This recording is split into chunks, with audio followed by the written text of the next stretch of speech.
This Russell Group University, located in the heart of London, is not only known for its historic campuses, but also because of its reputation. QS ranks it 40th in the world, Times Higher Education ranks it 36th, and New York Times rates it 22nd globally for its students being the most valued graduates by the business leaders. Today I'm talking about King's College London, and let's get to know more about studying here.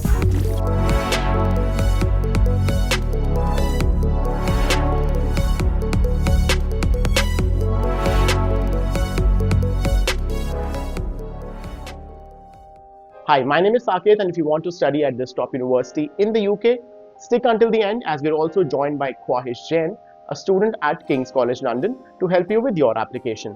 I'm dropping a link to her winning SOP in the pinned comments and the description that helped her secure her place, and you can use this SOP as an inspiration to draft yours for King's or any other British university you're targeting.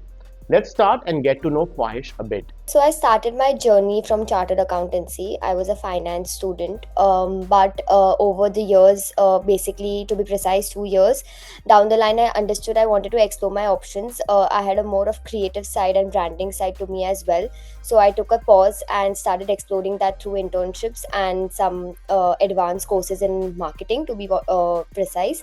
And that's where once I started with that, I couldn't look back. So I worked for a year in the field of marketing, and then eventually understood that I wanted to do my master's in international aspect of marketing, and that's how I got into this, and then I applied to King's. Question 1. What programs can I study?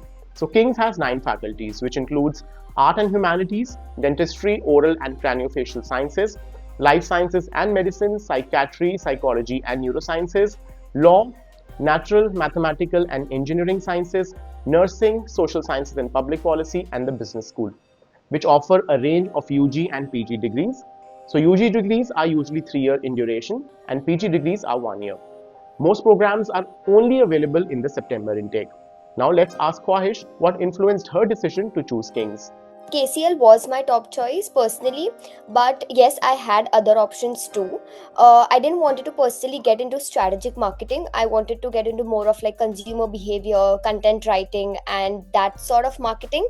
That is why when I went to King's was my top priority. But when I also checked the modules, I resonated with them more as compared to the other colleges. King's was my much priority, but I had applied to a few more colleges as well to be on a safer side. Question 2. What are the entry requirements and the documentation?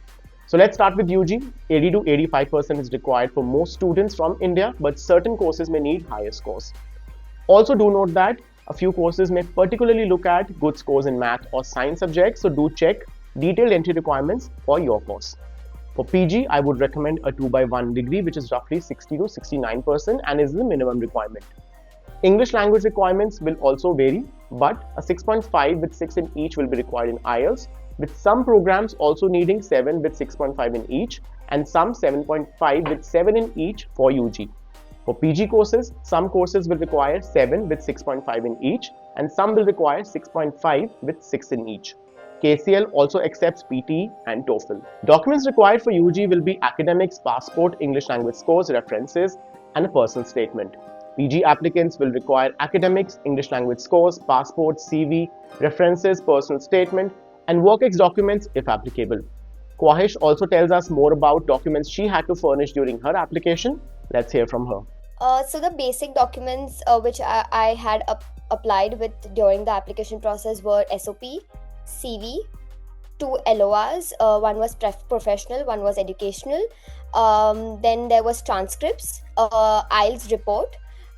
GMAT and GRE is not basically very compulsory for King's, but since I had already given my GMAT before, I also applied through that score as well. So these were the basic requirements during the documentation process. Nothing very specific except in this. Question number 3. What does the overall process and timelines look like? So for UG students from India, you can apply only via UCAS. It is a centralized portal to apply for UG courses in the UK and opens in September, a year prior to intake start date.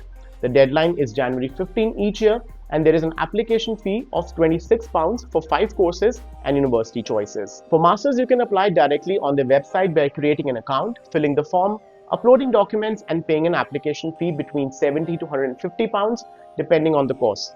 I would recommend applying by January to ensure that you have a good chance of getting accepted.